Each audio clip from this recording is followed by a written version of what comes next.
ഇല്ലാത്ത ആരോപണങ്ങളുടെ പേരിൽ മണ്ണാർക്കാട് റൂറൽ സഹകരണ സംഘത്തിലേക്ക് മാർച്ച് നടത്തിയ യൂത്ത് കോൺഗ്രസ്സുകാരുടെ യൂത്ത് ലീഗുകാരോട് എനിക്ക് പറയാനുള്ളത്, നിങ്ങൾ കൊള്ളയടിച്ച, അതായത് മണ്ണാർക്കാട്ടെ മുസ്ലിം ലീഗ് കൊള്ളയടിച്ച, ഇന്ന് ഷട്ടറിട്ട് താഴ്ന്നു കിടക്കുന്ന, ഇന്ന് പ്രവർത്തിക്കാത്ത കോട്ടോപ്പാടം അരിയൂർ സർവീസ് സഹകരണ സംഘത്തിലെ പാവപ്പെട്ടവൻ്റെ നഷ്ടപ്പെട്ട ഡെപ്പോസിറ്റുകൾ തിരിച്ചു കൊടുക്കാൻ നിങ്ങൾ തയ്യാറാവണം.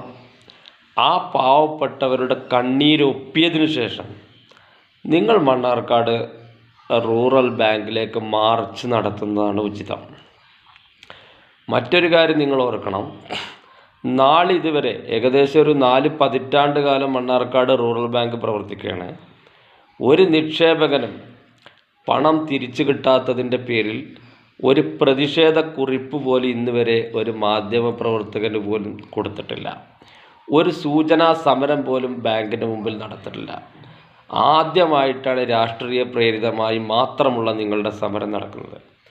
അതേസമയം തന്നെ അരിയൂർ സർവീസ് സഹകരണ ബാങ്കിലെ 100 കണക്കിന് പാവപ്പെട്ട ആളുകൾ തങ്ങളുടെ ജീവിതകാലം മുഴുവൻ അധ്വാനിച്ച പണം നഷ്ടപ്പെട്ട് വിലപിക്കുന്ന നിരവധി പത്രസമ്മേളനങ്ങൾ, വീഡിയോകൾ, കമൻറ്റുകൾ, പത്ര റിപ്പോർട്ടുകൾ എല്ലാം നമുക്ക് ലഭ്യമാണ്. മാത്രമല്ല, നിങ്ങൾ ആ സഹകരണ സംഘം കൊള്ളയടിച്ചു, അരിയൂർ ബാങ്ക് കൊള്ളയടിച്ചു എന്നതിൻ്റെ പ്രധാന തെളിവാണ് ഇന്ന് അരിയൂർ ബാങ്ക് പൂട്ടിക്കിടക്കുന്നത്. മാത്രമല്ല, ബാങ്കിനെതിരെ സഹകരണ സംഘം കേസെടുത്തിട്ടുണ്ട്. മാത്രമല്ല, യൂത്ത് ലീഗിൻ്റെ സംസ്ഥാന സെക്രട്ടറി വ്യാജരേഖ ചമച്ച് ജോലിയിൽ പ്രവേശനം നേടിയത് സംബന്ധിച്ചുള്ള അന്വേഷണം നടന്നുകൊണ്ടിരിക്കുകയാണ്.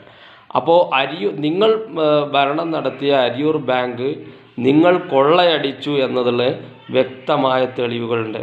പക്ഷേ റൂറൽ ബാങ്കിനെതിരെ ഒരു പെറ്റി കേസ് പോലും നിലനിൽക്കുന്നില്ല എന്നുള്ള യാഥാർത്ഥ്യം നിങ്ങൾ തിരിച്ചറിയണം.